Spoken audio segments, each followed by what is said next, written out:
നിങ്ങളുടെ നായകനെ അടിപൊളിയാക്കാൻ വേണ്ടിയിട്ട് ഒരു കിടിലൻ ടിപ്പ് ഞാൻ പറഞ്ഞു തരട്ടെ. ഇത് പ്രൊജക്ട് ഹെയിൽ മേരി എന്ന് പറഞ്ഞ സിനിമ കണ്ടപ്പോൾ ഞാൻ അതിൽ ഒബ്സർവ് ചെയ്തിട്ടുള്ള കുറച്ച് കാര്യങ്ങളാണ്. സ്പൈഡർമാനും സൂപ്പർമാനും പോലെ എല്ലാ നായകന്മാരും സൂപ്പർ ഹീറോസ് അല്ല. അധിക പേരും നമ്മളെപ്പോലെയുള്ള സാധാരണക്കാരാണ്. ഈ സിനിമയത്തെ നായകൻ എന്ന് പറയുന്നത് ഒരു സ്കൂൾ മാഷാണ്. നമ്മുടെ സ്പേസ് ഷിപ്പിൽ പോകാനോ അല്ലെങ്കിൽ ബഹിരാകാശത്തുകൂടെ പറക്കാനോ ഒക്കെ അയാൾക്ക് പേടിയാണ്. സൂര്യൻ നശിക്കാൻ പോവാണ്. സൂര്യൻ നശിച്ചു കഴിഞ്ഞാൽ ഓട്ടോമാറ്റിക്കലി ഭൂമി നശിക്കുക. അപ്പൊ ഇതിൽ നിന്ന് രക്ഷപ്പെടാൻ വേണ്ടിയിട്ടാണ് ആ നായകൻ അവിടെ എത്തുന്നത്. അതുകൊണ്ട് തന്നെ ഇയാളെ മാത്രം എഫക്ട് ചെയ്യുന്നതല്ല, ഇയാളുടെ കുടുംബത്തിനും ലോകത്തിലും മൊത്തം ആളുകൾക്കും എഫക്ട് ചെയ്യുന്ന സംഭവമാണ്. അപ്പൊ ഇതിൽ നിന്ന് മനസ്സിലാക്കേണ്ടത്, ഒരു സിനിമ തുടങ്ങുന്ന സമയത്ത് ആ നായകൻ മാസാണ്, അതുകൊണ്ട് 100 പേരെ അടിച്ചിടും, അല്ലെങ്കിൽ അയാൾ പവറാണ്, ഇതൊന്നും ആവശ്യമില്ല.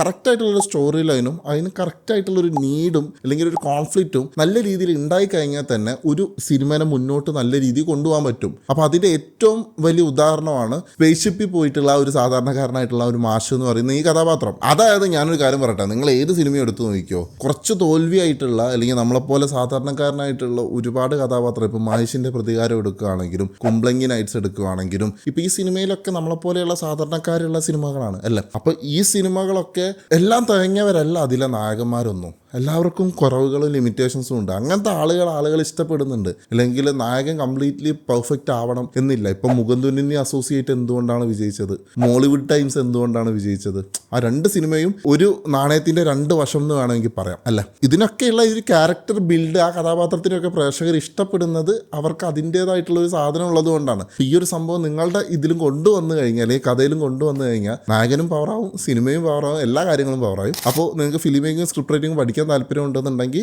താഴെ ഞാനൊരു നമ്പർ കൊടുക്കുന്നുണ്ട്. ജോയിൻ ചെയ്യാനും മറ്റ് ഡീറ്റെയിൽസ് ഒക്കെ നമ്മളെ വാട്സപ്പ് ത്രൂ സംസാരിക്കാം. അപ്പോൾ ഇതേപോലെയുള്ള കോണ്ടന്റ്സ് കിട്ടാൻ വേണ്ടി ഫോളോയും സബ്സ്ക്രൈബ് ചെയ്യുന്ന കാര്യം പ്രത്യേകം പരിഗണിക്കുക.